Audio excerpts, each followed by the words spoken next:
hear that music, right? You hear that dope ass beat. You know it's Sunday. It's 2 o'clock. It's not a major holiday. So what we doing? We getting high off the glass. I'm Older Gray. How y'all living? We are here. Thank God for another Sunday. Today is July 30th. I think it's July 30th. This year is going by fast. 2023 in the year of our Lord. I'm happy to be here. Well, thank you, everybody. I'm happy to see you guys as well. We are joined by a very esteemed guest here today. This is one thing that reason why it's one of the reasons why I started this show.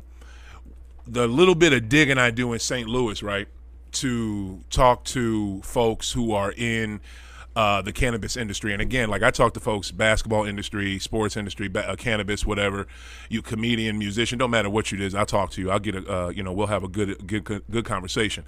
But when I get someone like this who has been in the cannabis industry here locally in St. Louis has been doing it for a while and has products that are known from different people in St. Louis, I got to have this person on. So today we are joined by GreenGirl STL, everybody. We are joined by this beautiful sister. How are you, sweetie? Good. I hope you like that intro. I did. Right on. Thank you. You're more than welcome. I am so happy to have you on because, like I said, you're known, here in St. Louis. Thank you.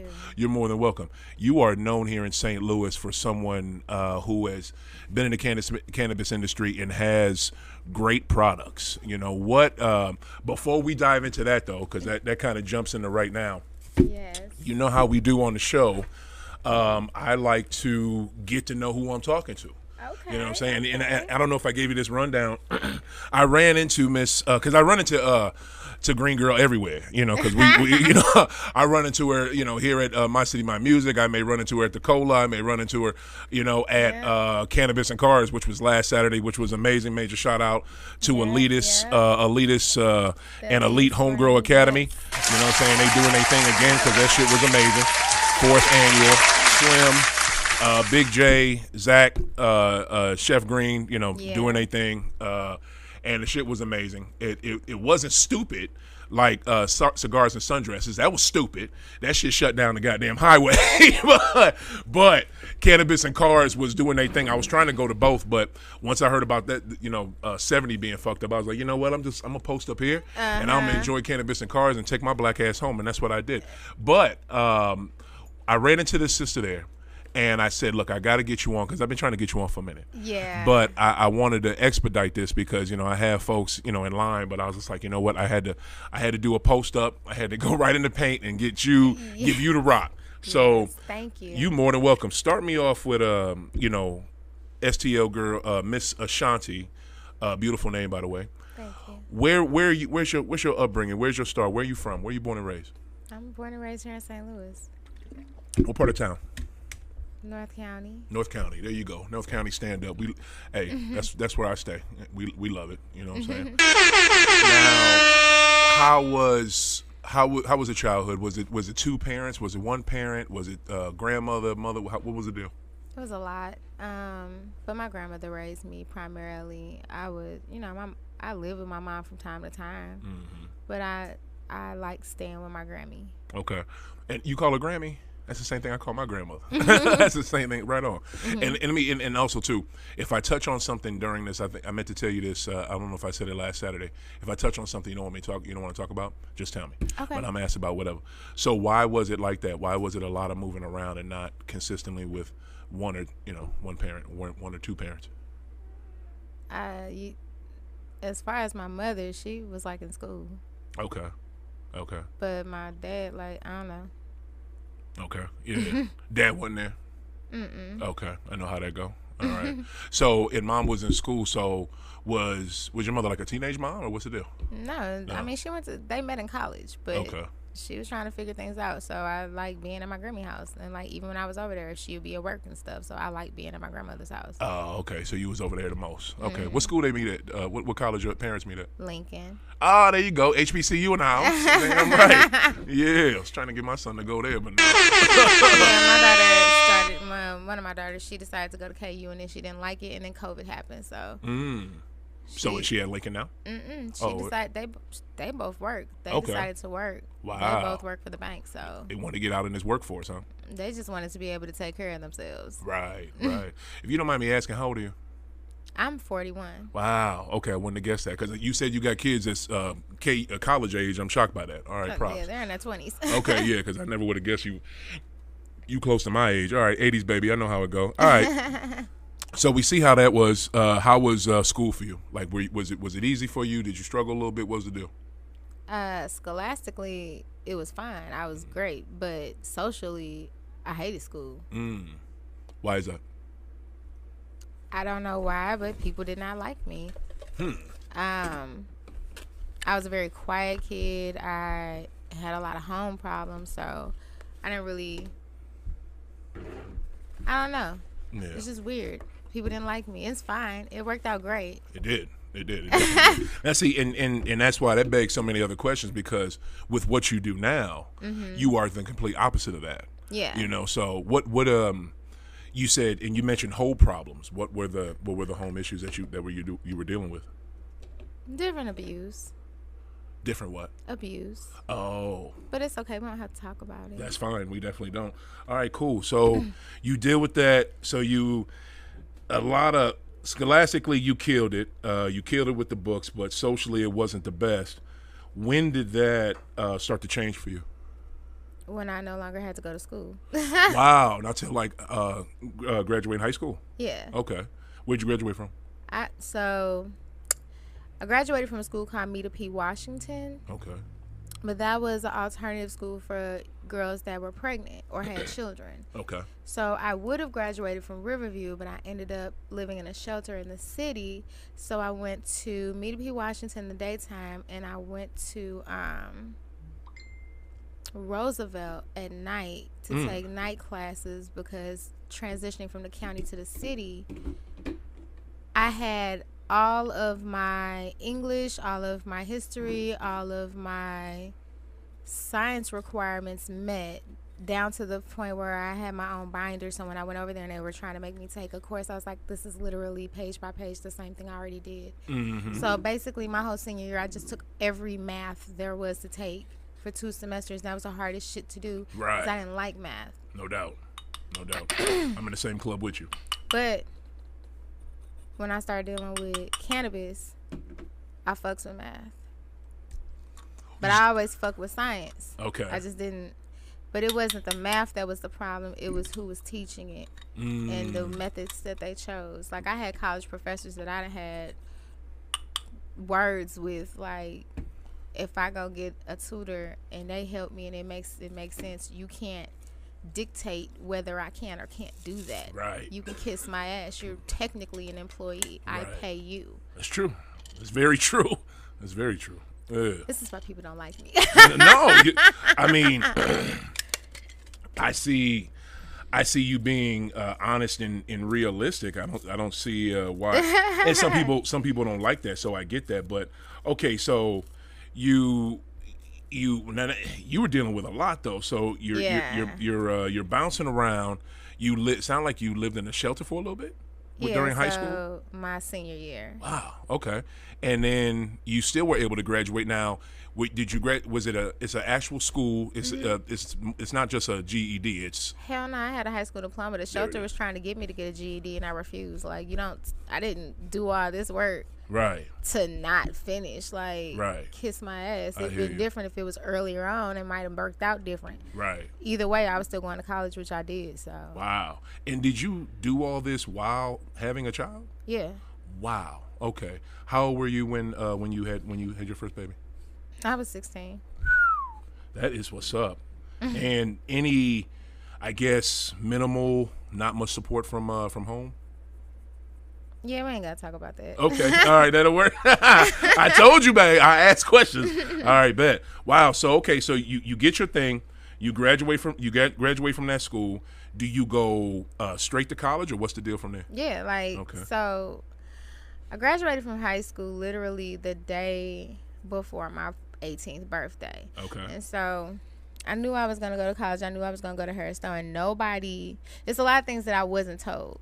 Okay. So I'm Such still as? living in the shelter, and that shelter is called Almost Home, and it still exists on Compton to this day. Okay. And I walked from over there off of Compton all the way up to her Stowe, pregnant, because I was pregnant with my second baby, and I had my daughter in the stroller. So I get up there hot and exhausted, and everybody looking at me all crazy because, first off, I never looked my age. So I'm pretty sure at 18, I looked about 14. I believe it. Because you look mad young now. And so everybody was a little confused as to why I was there. And I get to register, and they give me water, and they let me cool off. And a lot of those people, I think some of those people are still there, remember me. Mm-hmm. But they tell me, well, sweetheart, you didn't have to come up here today, because registration isn't until, back then it was like September. Okay. Back in 2000. So. When did you come up there? In 2000. No, I mean, what month? What month? You got there? I literally. June. You weren't playing.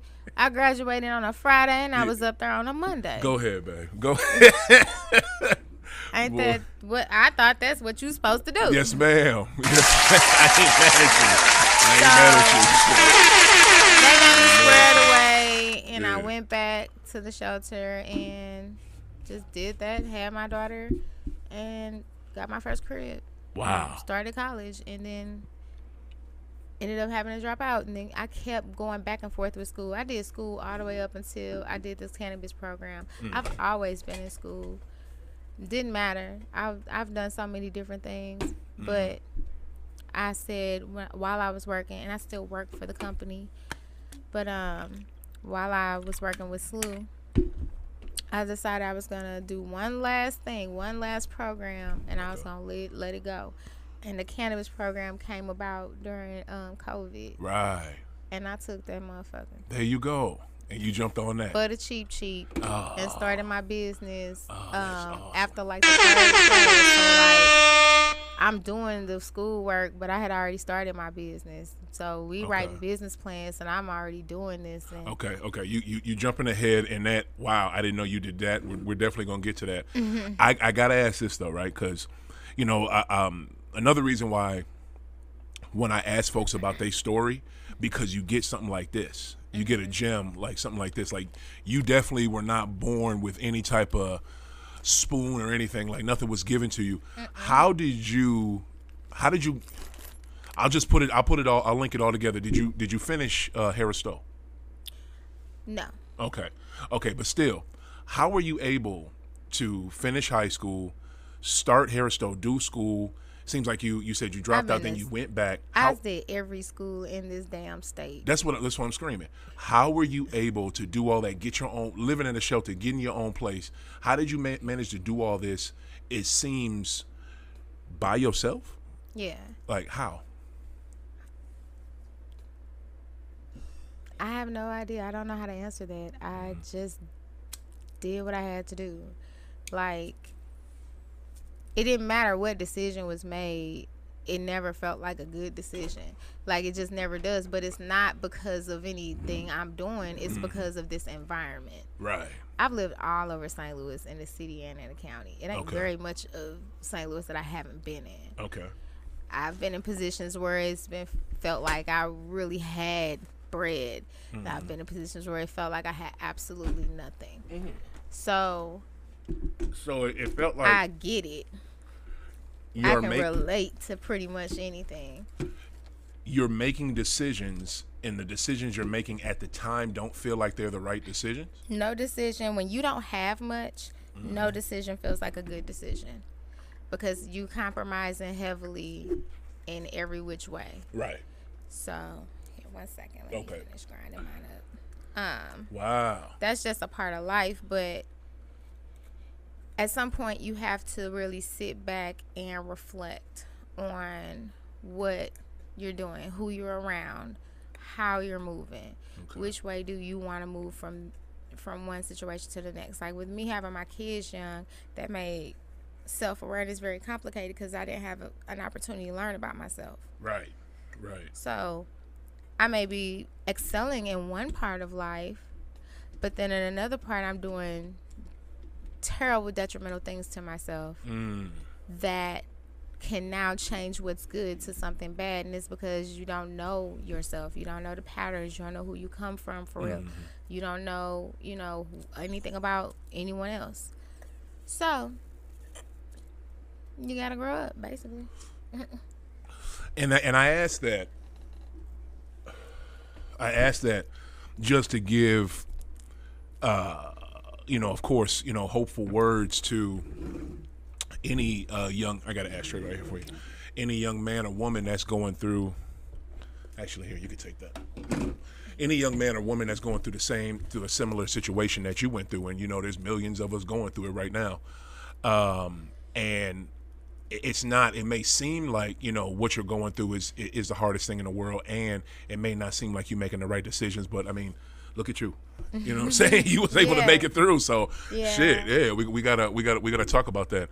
All right, so you go. You're doing Harris-Stowe. You're getting your own place. You're getting your. You're making some strides, but you're definitely not in this cannabis industry yet. So, but you said the whole time you were doing school, and you did school all through the state. Now, what did you mean by that? What schools did you go to? I went to Harris-Stowe. I've done the Columbia College. I've done every one of the little Flow Valleys, Forest Parks. I've been at Merrimack's. I've done all of them. Shout out to Merrimack. That's my joint. Forest Park. Yep. I'm pretty sure I enrolled over at University of Missouri, St. Louis. SLU, St. Louis College of Health Careers, Missouri College. I did dental assisting. It's not very much I haven't touched in healthcare. I like the idea of helping people. I like the idea of teaching people. I don't like how it's manufactured any longer. Okay. And I also don't like, and this is a whole different topic, but I don't like how people forgot how to be human. And so that's real. They expect so much of people to take care of them, but they don't do very much to take care of themselves. Right. And so I can't help you if you don't bother to help yourself. Great call. Because that's not how wellness works. Right. I 100% understand what you're saying. My aunt, right, she works with, you may have heard of it over there on, right off of Van Deventer, Community Women Against Hardship. So you know about it, right? The lady who runs that, Gloria Taylor, beautiful sister. And this sister's like 90 years old, you know what I'm saying, and still running this shelter. And this this workplace for women to help women that are dealing with hardships, and she has to call them to tell them to come, to remind them to come, to bring their kids to get this voucher, to get this shot, to get this schooling, to get this. She has to call these folks. If she don't call them, they don't come. You know what I'm saying? It's just what you're saying is 100% true, and it's so fucking sad. Like, you have to be. Why do you, as a person, have to be reminded when to take care of yourself? Like, I don't get that. I believe that people are just really so programmed and they've gotten so comfortable. Just think about now, like, how much unsolicited opinion you get, and you may not have asked for anything. Right. I might have just posted a picture of this. True. And I'm gonna get a whole bunch of opinions and just on the bell. Who give a fuck? Why you use that bell? Why ain't you use this other bell? Why your bell? Yeah.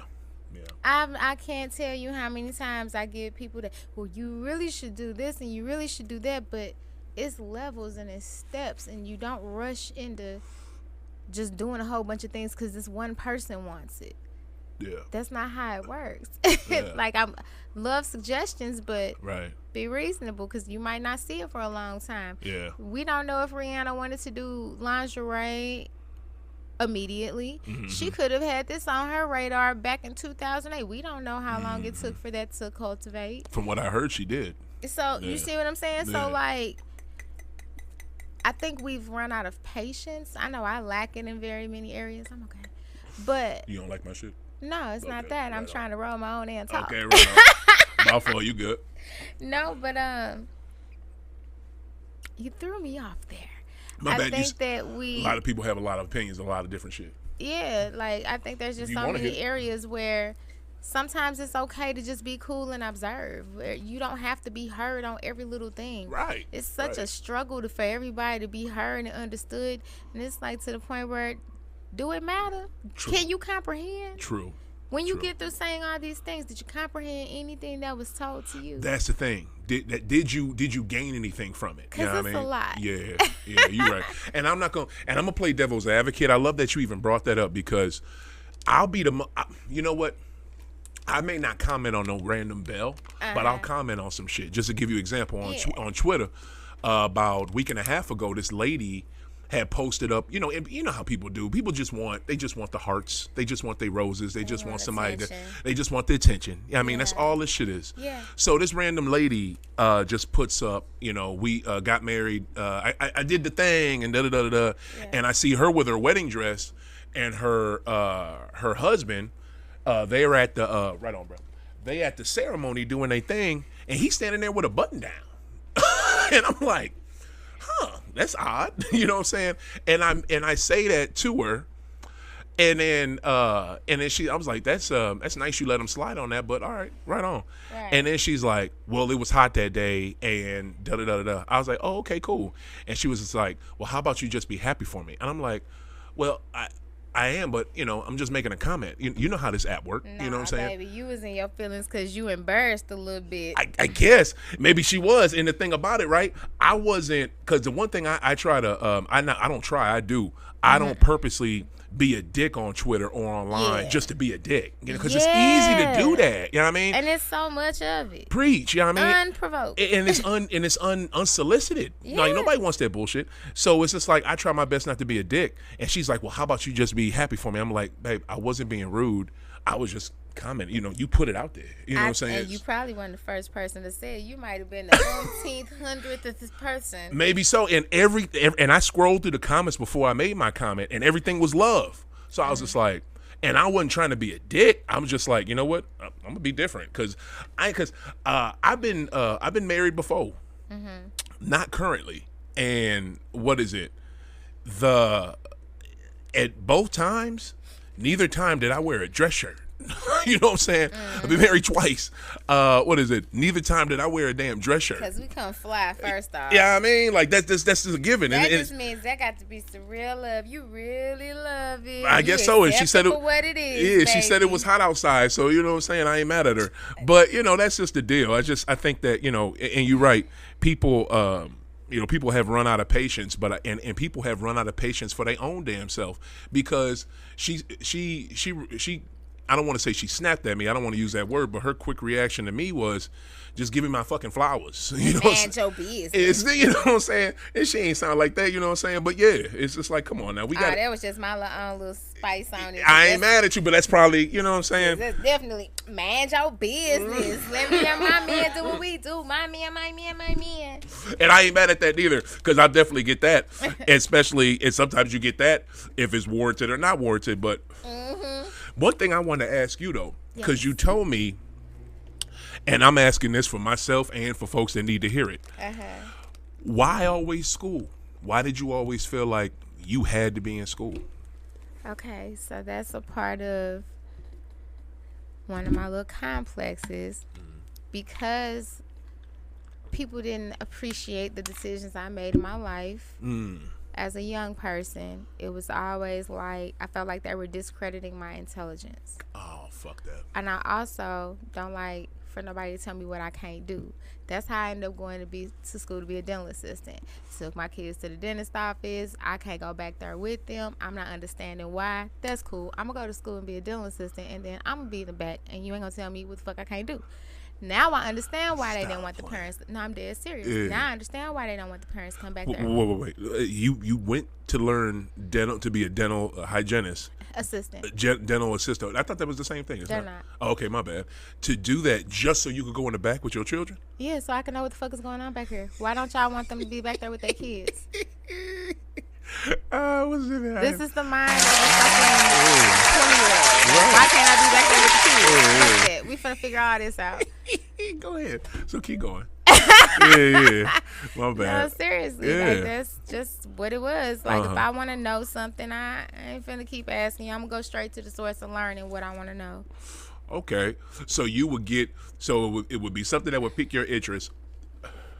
Mm-hmm. You would go learn it, get as much as you need from it, and then you would go, and would you apply it, or you would just use it when you needed it? I applied, basically everything I did, I ended up applying. Okay. Dental assistant turned into, when things got tough, go to school to be a CNA. Did that. That worked out, got me into the hospitals, and I was like, I don't really want to do this anymore. Let's go a clerical route. Okay, well, let me get into billing and coding, medical health records. But then I only had like one more semester left, but it was like some personal stuff going on. I got to find my lighter. Oh, you good? I know, I got a lot going on over here. Ooh, thank you. There you go. Things going on in my personal life. So that last semester, I was like, man, fuck this. Yeah. It's another way for me to not have to be on the floor anymore, because I got tired of being on the floor. People are ungrateful. You can take the best care of them, but them and their families can be so ungrateful. It makes it not even I wouldn't even want to help you. Yeah. So transitioned into durable medical equipment, worked there, did that for a while. Like you built it? No, sold baby. it? I was the order processing specialist. So anytime any order from the entire city of St. Louis and other parts of Missouri would come in, I would be the person to create the demographic page, upload all the orders, get them over to the people for them to start working on getting the orders processed so people can have their oxygen, their wheelchairs, their canes, all that good stuff. All right. Then I got tired of doing that and went over to SLU to be a patient scheduler, which is what I still do now. I'm a patient scheduler too, and I just schedule people's appointments, and even that is getting on my nerves because people are rude as hell. How is it 2023 and you acting like you don't know that you gotta motherfucking verify your demographics? Oh, like with saying that, I thought you didn't have to say what you are anymore. No, you have to verify your demographics. You have to verify your address, your telephone number. If you can't tell me. Oh, yeah. Oh, People act like I never had to. Bitch, you're 82. You've always had to. Stop it. Cut it out now. You need a better laughter sounder, man. This laughter sounder is not long enough. Like, this shit is seriously. for real. Like, come on. You in your 80s. You've been doing this. The bullshit. Like, you've been through every world transition we've had. Word. You can stop it. You're old enough to have seen it all. We're going to. Right. No. We're going to need that. Yeah. Stop acting like you was still seeing the doctor at your house past XYZ. Like, we're not going to do that. You ain't did that shit in years. And ages. It's getting sad. There's real life laughter over it. Like, but it's serious. Funny. Like, because people, they do that shit. Or, I don't feel comfortable giving you my social. Well, you know what? Yeah. Call elsewhere, because you give it to the motherfucker down over at the grocery store just to buy whatever you need. Just get the rewards. Your plan and shit. bladder is falling out, and you don't want to go ahead and do what need to be done. I don't want shit you got. I promise you I don't. But you gonna give Sprint that same fucking information and get a phone. She said Sprint. I was about to say. She said Sprint. And you will give AT&T all the same information to get a TV set up, but the shit you need because your body falling apart. God forbid. You are 100% correct. You are 1,000% correct. Like if anybody wanted it, they wasn't gonna get it anyway. I tell you, these humans, it's something about us. It's like, we just do and say the most randomest, dumbest shit. Like, or like if I gotta ask these questions, and I had one old man, boy, I was ready to give it to him because who was you talking to? What do you want to know my underwear size? I said, boy, you know what, sir? Oh, yeah, he made you want to say fuck it that day, didn't he? Oh, baby, listen, let's get your eyes checked. That's what we gonna do. Just get you scheduled. Fuck off my phone. Okay, look, so is that? I feel you so much, because it's no matter what career choice you have, no matter what career path you are on, you have to deal with that motherfucker. And then, you have to deal with that person. And here's the thing, that person will be that person in this instance and be a whole nother person over here. Yes, ma'am. I bet you nice as shit at the bar. Yeah. But when you got to interact, or when you have to be, you call in because that skin itching. Yeah. And boy, it's a whole different damn conversation, ain't it? Want to go to, got to go to the store and return something. Instead of being hospitable, you want to be a dick. Yeah. You know what I'm saying? Yeah, it's that type shit. Okay, so that's great. I 1,000% get it. Okay, so is that what you currently do? Yeah, that's That's my day job until Okay. I find my way up out of there, I hear baby. you. Because I'm trying to Okay. keep that the last one. I'm stubborn like that. I said I wouldn't go get no other job, and baby, they still got me. I know that. I feel Boy, you. it Okay, is- okay. Before we forward from that position, from that spot, I want to go back. So, what else? What else am I missing besides the you learning and moving on, learning and moving on? What else was happening? In that time before you got to. When did before I go to that too? When did cannabis come in your life? Shit. So let's see. Yeah. I have dibbled and dabbled. I remember as a teenager, I tried it a couple times. It was great. Okay. But good answer. I didn't have access to it. I was always just with the right people. Right. When I was in college, had some bullshit. I was still learning. I was learning how to be an adult. I was learning how to be a parent, and I was trying to learn how to be me at fucking 18. So when bills didn't make sense, had a homeboy brought some weed. Oh, that was great. Yeah. But again, never, because I was taught that it was a drug and it was a bad thing. So it wasn't anything I would ever go buy or try. Yeah. And then I became an adult. And so from time to time, I would smoke. It's cool. Didn't really learn how to roll till I was in my 20s. But then I had a stalker who, and I've had stalkers before, but I had a stalker that set my car on fire. What And the what? So, yeah. And so How'd that go? let's just glaze over that. You sure? Like you glazing over. I know I gave you the we ain't gotta talk about what you don't want to talk about, but you using that a lot on some on some shit. So check this out. But look, but you asked about the cannabis. So when I had I'm gonna go back to that. when I had got I took myself to the hospital. I checked myself in because I was really concerned about my well-being. Yeah. Because there was a lot of stress. And they put me on medications for, depression and things like that. Oh shit. I do struggle with mental illness. Okay. And, I ain't like it. And I've always said I didn't like the medication. I've never liked it. The things that were wrong with me, the depression and things, that all came from a lot of the things in my childhood, a lot of things in my young adulthood. And I've always struggled with this. I've known about it since I was 18. But at that time, there was just a tipping point, and I was like, you know what? I don't really have anything left in me to give, so we're going to chill out. And so then I started smoking instead of taking the medication. I only like taking one medication, and I took the smallest dose, and I only like taking it because it was the only thing that made me calm enough to be able to be comfortable around people. Because after that happened, I wasn't comfortable around people. Right. And I smoked a lot. With that medicine, along with the medicine. I would take the medicine in the daytime. I worked 12-hour shifts, so by the time I got off, it was done. Yeah. And I would go home and I just Blow. smoke. Yeah, right. And that's when I decided that I ain't give a fuck about what no job said. And that's when I stopped thinking like an employee as much. And when I left the durable medical equipment company I was working for, I had started Ubering and Lyfting. And What year was this? That was 2018. Okay. 2018, 2019, one of them. Okay. And that's that little taste of working for myself, not having to clock in and out, do what the fuck I want to do.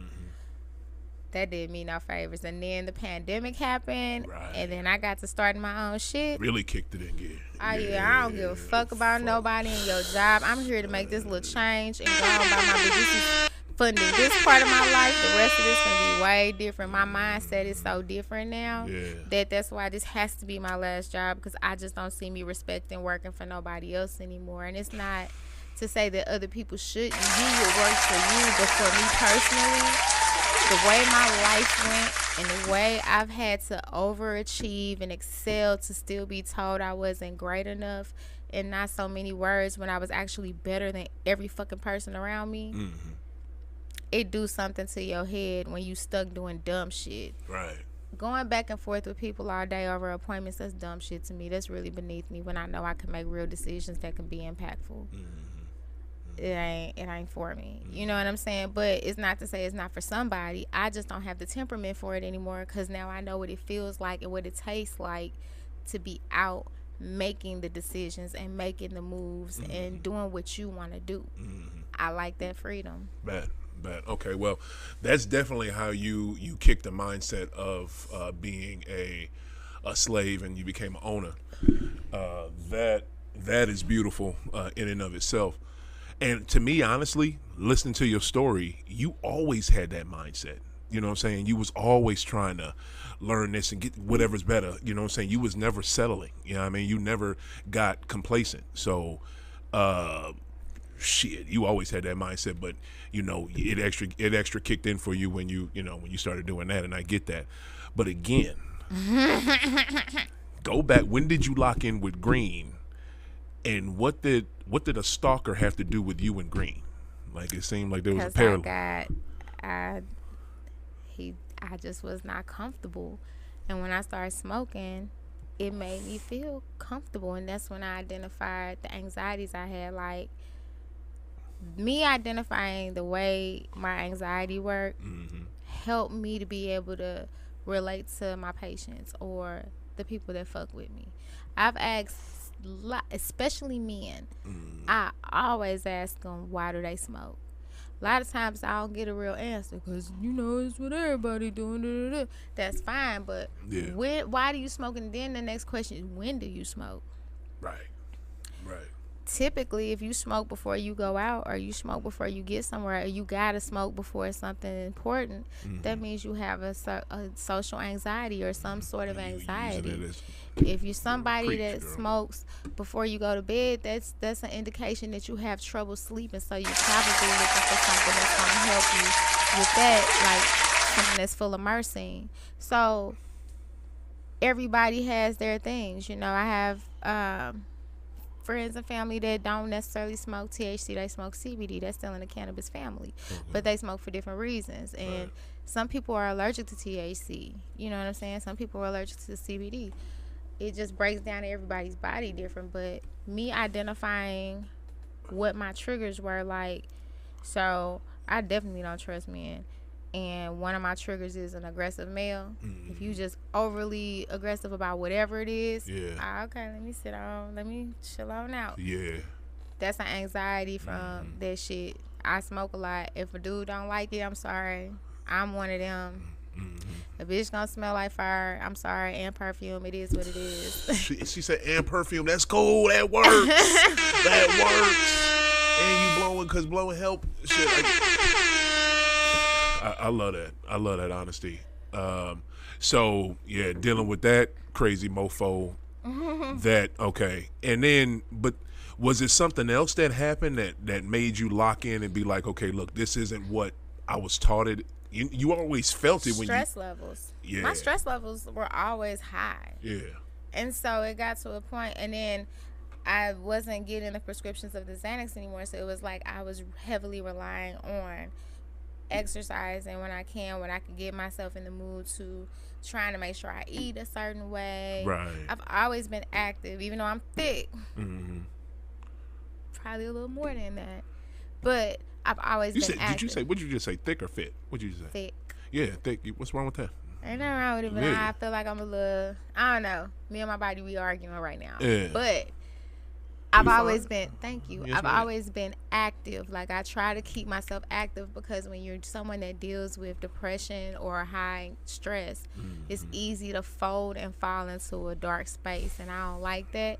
So when I feel it happening, I try to get active. Right. Do some shit. Yeah. And cannabis is the only other thing that helps me be calm. Like, I don't do big crowd. I don't like being in public in big crowds. So, like, a lot of times if I got to do big events, I prefer they be ones that I can smoke at. Because otherwise, I come off rude and I come off fucked up. A lot of times, and 9 times out of 10, I'm anxious, I'm nervous, and I haven't smoked yet. Right. I have to smoke to get into the right. Because otherwise, everything feels like you're walking into another room of shit. What's the name? Here's my question to you. When you feel, and I'll I'll just be honest with you. I'm asking this question because, you know what I'm saying, this relates to myself. When you feel depression coming on, you know what I'm saying, and it's starting to creep up on you, do you feel like, how does it hit you? Do you feel like, okay, I know that's the devil fucking with me, and or I know I'm getting triggered by something in the past, or how does depression come on you? How do you feel about it? And then, well, you told me how you dealt with it, but like, what's your first go-to? You know what I'm saying? So, I definitely know when it's happening. I have a best friend that she struggles as well, and so we kind of rely on each other.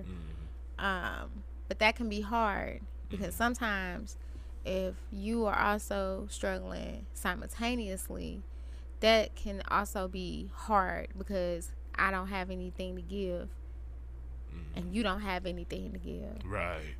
But a lot of times what I do is I like to make people aware of things because what I self-isolate. So I like to make people aware of, like, hey, something don't feel quite right. And that might be all I have to say. Right. You know what I'm saying? Yeah. And that makes it complicated relationship-wise. So I don't really do a whole lot of relationships that well because I self-isolate and I don't want to put that on nobody. You know? So it takes a special person that can really deal with that. So, yeah. Yeah. Okay. That's... I hear you. I mean, the shit is, you know, we all deal with it in our own, you know, special way. You know what I'm saying? So, okay, so we do that. You know, we got that going on. How do we get to what we know now as GreenGirl STL? Like, how do we get to this, you know, this cannabis queen I got in front of me? How do we get to that? The way they can reach me? No. How did we go from, okay, you know, you going through all these, you know, this different stuff in your life to... So, boom. Bless you, sir. Bless you. So, boom. Me and my best friend is during the pandemic. We still work from home. We still work from home now. But she had brought her laptop because we were working off our own equipment at that time to my house because there was something going on with her internet. So she came over and we work for the same company in the same pod. Okay. So we're working or whatever, and I said, bitch. She was like, what's up? I was like, bitch, we ain't finna be working for nobody real soon. I'm finna do something different. You finna do something different. And she was like, girl, yeah. And so she was starting her business. And then I was just looking on our website. And I was like, girl, they got something for cannabis management operations. I'm in that shit. And we finna be medicinal and this, and this. And I said, and we ain't gonna be waiting on nobody to bring us weed anymore, taking our motherfucking day. Because I'm gonna be the source.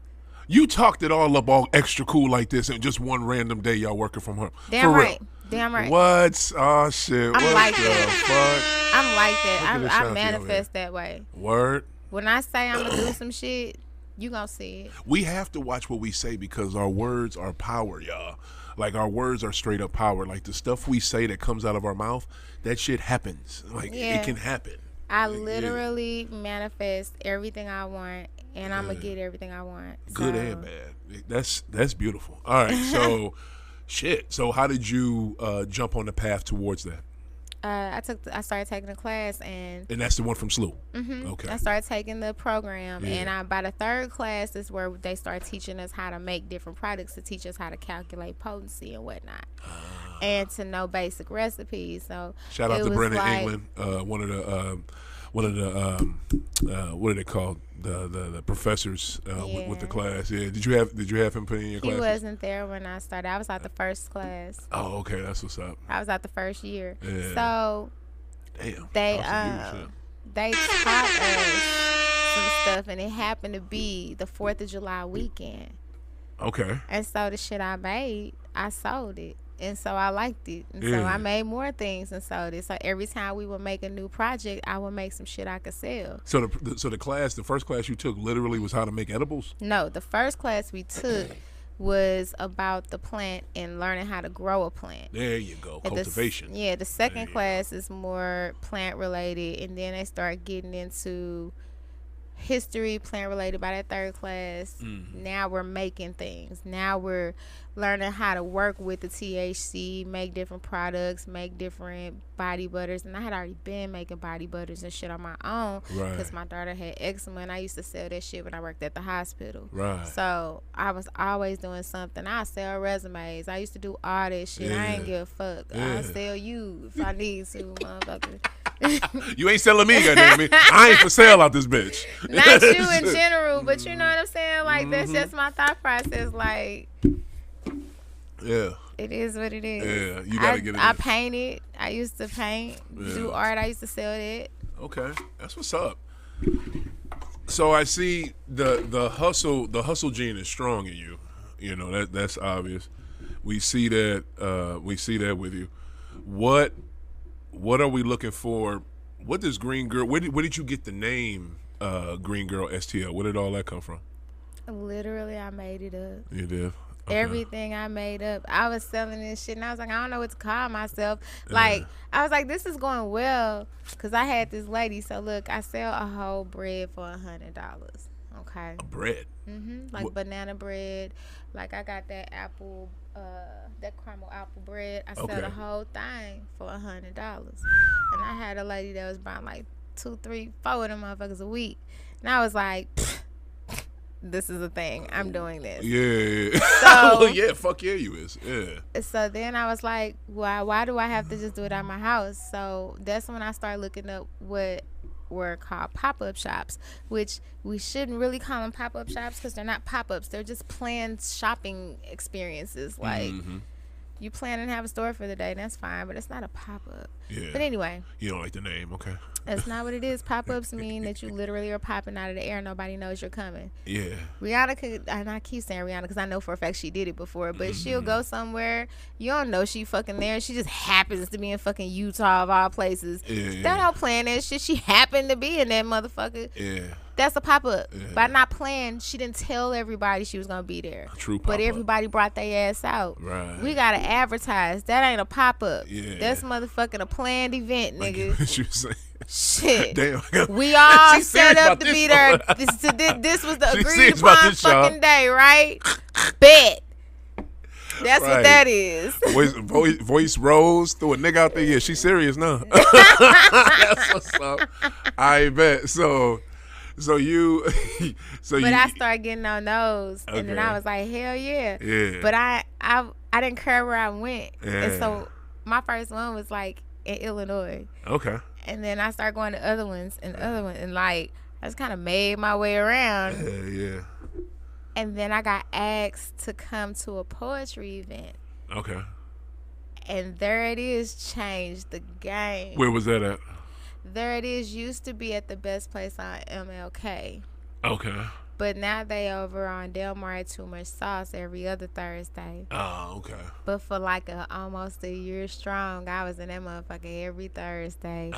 Set up. Everybody knew me. That's how I started getting invited to other people's things. And then and then I start sharing information, blah, blah, blah. How you trying to get with these people? Yeah. And then next thing you know, I'm nominated for an award, and I didn't even know that anybody really knew who I was, because I felt like all I'm doing is introducing myself everywhere. I still feel like that. Like I am so honored because it blows my mind that people know who I am, and I'm like, how you know me? Mm-hmm. Talk about it. How you know me? Look at that smile. Oh, that's cute. That's what's up.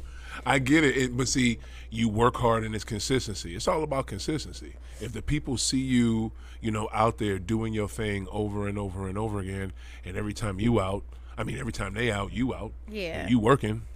And I be seeing people outside, and I love it. Yeah. Oh, I'm so happy for everybody. I love it. Okay. I love that this is a community of people. I just hope that everybody can work together. Yeah. And watch this shit blossom. There's some heavy hitters out here, and I love and admire them. There is. I do. It's so much talent out here. Talk about them. Talk about your folks that you like. I I definitely love Rooted Buds. Oh, always. Oh, got it. Yeah. STL Space Trees, yeah. Twisted Trees. All them. I gotta all shout them. out Yo-Yo's, Chris's Baked Goodies. Right. You know what I'm saying? It's so many. They're not even just the edible people. You got HPG out here doing their thing. You got the Elitist brand out here doing their motherfucking thing. Yes. Big J. Yes. Everybody. Chef Green. Yes, man. It's so many folks. Poncho. It's so many people. Oh, gotta shout out out Poncho. here. Poncho. So many He on people that. out That damn here. bubble bar had me effed up one day. I was giggling my ass off and didn't know why till I realized. I'm so proud of everybody. I love everybody. Yeah. And I be high, so if I forget anybody, charge it to my heart, y'all. I be fucked up. You good. I love that. We gonna put that out as a clip. That's a good one. But yeah, it's just like, there's so many people out here working and shit. Since before we get out of here, I gotta ask you this. We on High Off the Glass. So any time in your life was basketball or sports a part of Miss Ashanti? So here's the thing. I don't know much about sports, but at the same time, when I was like single digits, I used to be a tomboy. I used to like to play with the boys. You look like you played some. I used to like to play with the boys, but I would ride bikes, and I figured out that I couldn't try to play football with them quickly. Basketball wasn't my thing because I can't see. I have terrible vision. Oh, word? Yeah, I have contacts on now, baby. I can't see shit. Oh, okay. But I'm sorry to hear that. But vision prevented me from wanting to participate in sports, like straight up. Okay. Cause I can see that. Don't throw shit at me. I don't really know if that shit coming or not. I ain't the one you want. I'm not finna run. I might fuck around and fall. I still might fall. Yeah. Okay, well, we understand. You know what I'm saying? We get See, that. I have so many reasons to smoke. I just want everybody to know I really have. I truly have so many glaucoma. I like y'all. I'm using that as a clip. In real life, I'm using that as a authentically, I do. I love it. That is such a real thing. I got so many reasons to smoke. That's fucking tight. You know what I'm saying? Straight up, man. What's the name? I give it. I give you props for that. Do you watch any sports? I watched boxing last night. You damn right. I'm so glad, shit. That fucking fight. Let's give it a little few minutes. I just want to give my girl takes. Few minutes on that fight.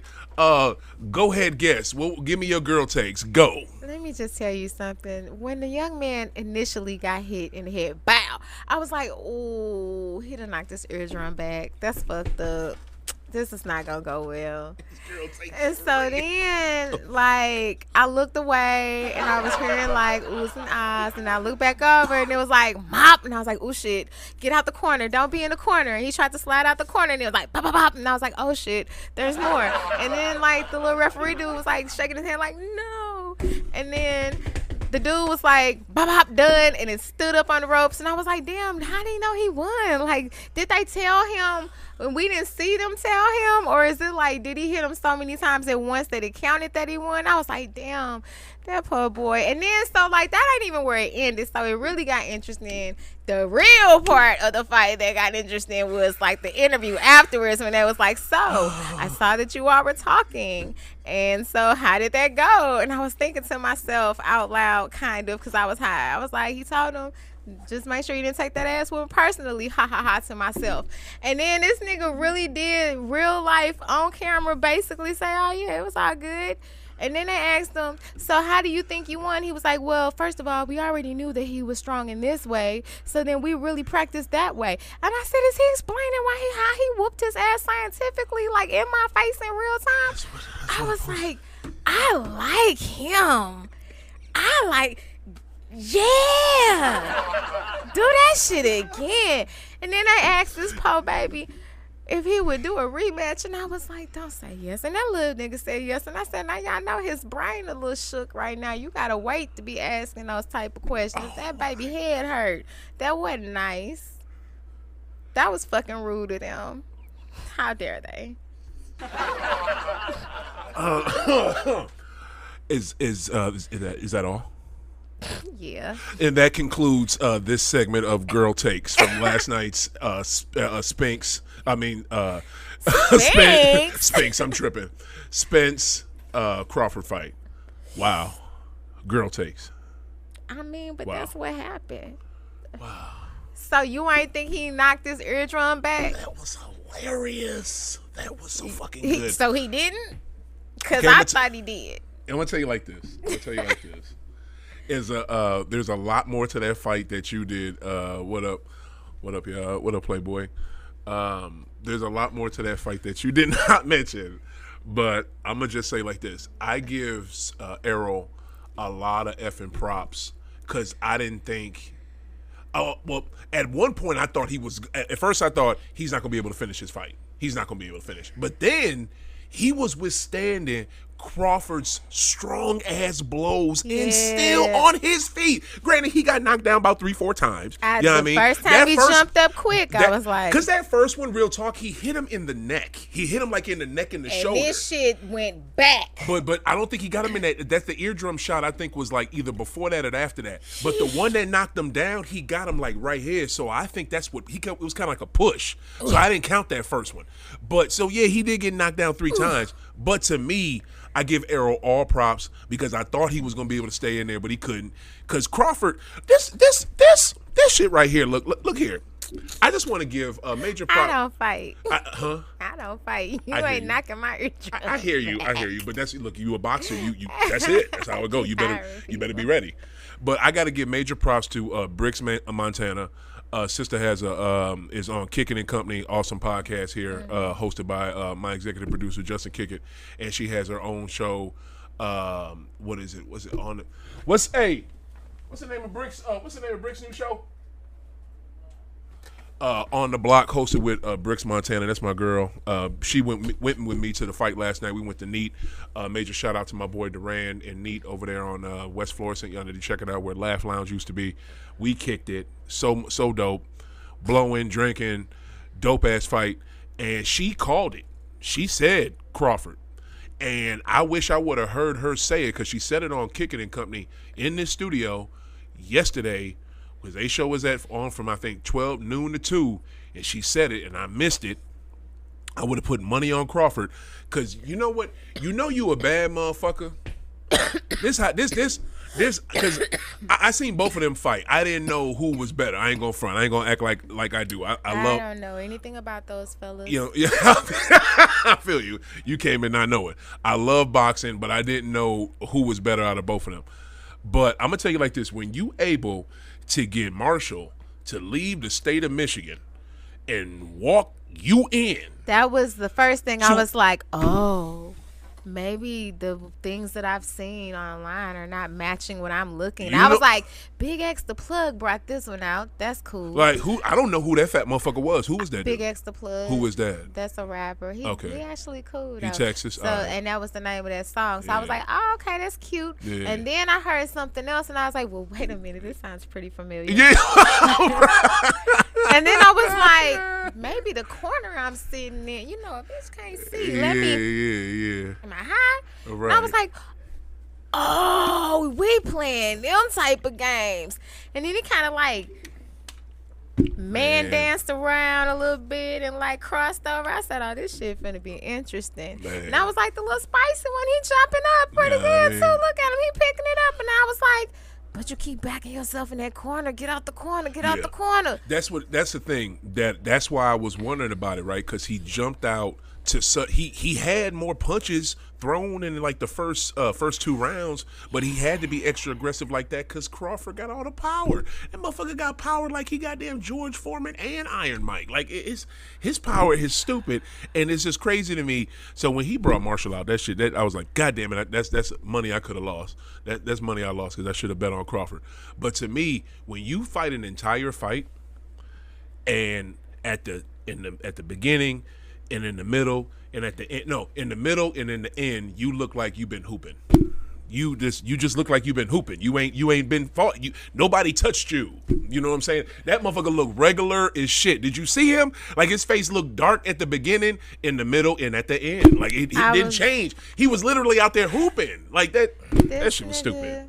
That shit Rick was stupid. flirt the fuck out of that interview, and I don't care what nobody says because I love that interview. Which one? Yeah, so he did this. We knew that, so we studied, practiced the other shit, went in here, did shit, did what I said I was gonna do. Here we are. What's up, baby? What's good? Do I want to do it again? Sure, not a problem. That was Crawford? Ask him. Ask him if he want to do it again. Don't ask me. You know what I'm saying? Man, Like, that's you the nailed energy this shit. I was Look at getting. this. I loved it. That was like, Crawford. I didn't see Crawford's post game. I didn't see that. I just saw arrows. You should go watch this interview. You know that's how they fucking awesome. They supposed to talk like that, baby. Like that's how it goes. Like watch every fight. Every fight. That's how it is. Every post game interview fight. Yeah, that's how it That was goes. the best interview I'd ever seen. That's probably the first one you've ever. No, just the best. Like I grew up on Tyson. You used to watch like you used to watch like that? Yeah. Word? He was different. He was aggressive. Yes, he this was. nigga was scary. Yeah, I'm terrified. This nigga chews up people. Your ear, nigga. So but he only did that because he was scared of Evander. He was scared of Evander. That's why he did that. I feel like he kept getting head butted. Yeah. And that wasn't cool. Yeah. Hello. Rap, hey. Well, look, yo, we are about to shake, man. Miss, yo, this was too short. You know what I'm saying? This was entirely. You want me to come back? Yeah, you know I mean, like this was entirely too short. You know what I'm saying? For real, don't act like you ain't have fun. I had a great time. You did? Actually, I enjoyed myself. Thank you for having me. Oh, I thank you for being here. This was great. Oh, this was dope. This was more than dope. Tell people, what do you have upcoming? What's your next upcoming? So literally today I have a lingerie fashion show that I'm going to. Well, I wish you would have texted me that. I could have had it going up on this. I'm trying to see I if could have it's had it going posted. on before. Yeah. It's been busy. I apologize. I hear you, sweetie. You do next weekend is bingo and the STL Awards that I'm nominated for is next Sunday. Nice. So got that. Do you know third is Thursdays. It's this week, and they are going to have. Oh my God! Why am I having a moment? There it is. Thursdays at a Legacy. Yeah, it's gonna be over at Legacy. Okay. But we're gonna have like the amazing violinist, and I cannot find. It's okay. It's okay. It's on Del Mar. Beldaris. There it is, and it's at 7. What time? So it starts, I believe, at 8 o'clock. 8 o'clock. Get there at 7:30. Everybody show up. Belle is the shit. If you don't know her, you better know. She is a dope ass violinist, y'all. Yeah, I want to peek. I love it. I'm always up at Too Much Sauce on Wednesdays, Tuesdays. Okay. Just catch up with me. I have the CBD relaxation line, www.GreenGirlSTL.com. Oh, and that's where. What's your name on? Is that your thing on all the socials? On the socials, I'm GreenGirl_STL. Oh my goodness, yo! Thank you, sweetie. No, thank you. Ashanti, this was great, yo. Tap in with her, y'all. You know, this sister's amazing. She's doing a lot of great stuff. Check her out on socials, and Oda Great on Facebook, Twitter, IG, all that, and what is it? High Off the Glass. Y'all be safe. Keep smoking. Keep hooping. We out of here.